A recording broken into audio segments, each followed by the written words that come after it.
How often, as a guest teacher, have you heard a student say, "But my regular teacher let me do this"? This response is best categorized as sub-behavior. Simply put, when the cat's away, the mice will play. And there can be some very naughty mice in the classroom. But even nice mice will often take the chance to test the limits of a guest teacher, especially when no student-teacher relationship exists. As a guest teacher entering the established classroom environment, you are in a new situation.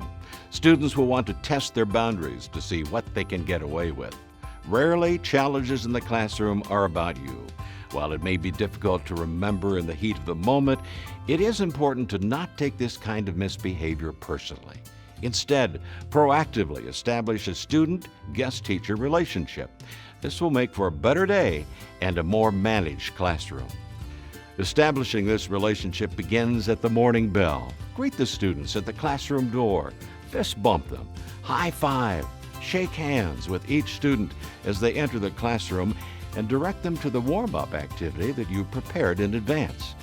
If you stand passively behind the classroom teacher's desk, you're sending a message that you are a passive bystander. After the morning bell or each class period, be sure to share your expectations for the day and any procedures like your attention getter and downtime activity. Consider writing your expectations on the whiteboard or chart paper to refer back to when necessary. These expectations should be attainable, easy to remember, and fair and consistent. Students are like adults. If they do not know the expectation, how can they be held accountable? Throughout the day or class period, continue to build the student-guest-teacher relationship, as this is the foundation of classroom management. It's human nature that people will work harder and strive to please those who display a genuine interest in them.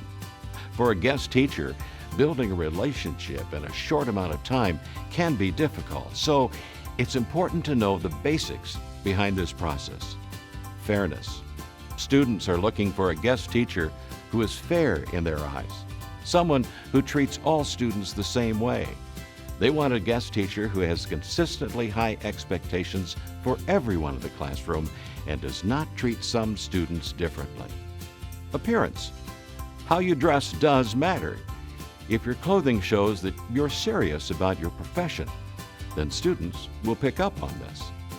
Humor. Those who manage classrooms successfully take their job seriously, but don't take themselves too seriously.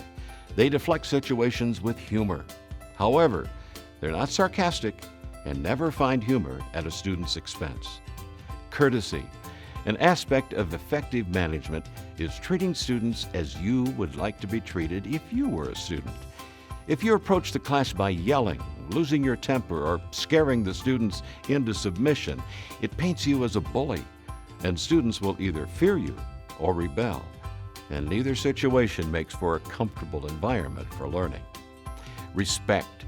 Showing respect for a misbehaving student allows the student to keep their self-respect and is usually reciprocated by the rest of the students. And realness. Exceptional guest teachers do not need to be robots. They show the student that they are real people working to help them succeed in the classroom. Active listening. Listening to students is important.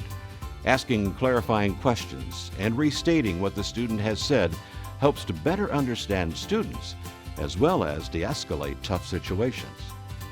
It is important for successful classroom management to establish the student-guest-teacher relationship quickly when you enter the classroom. It's not too hard to do as long as you focus on this as an important goal. So remember, together, we can make the biggest difference.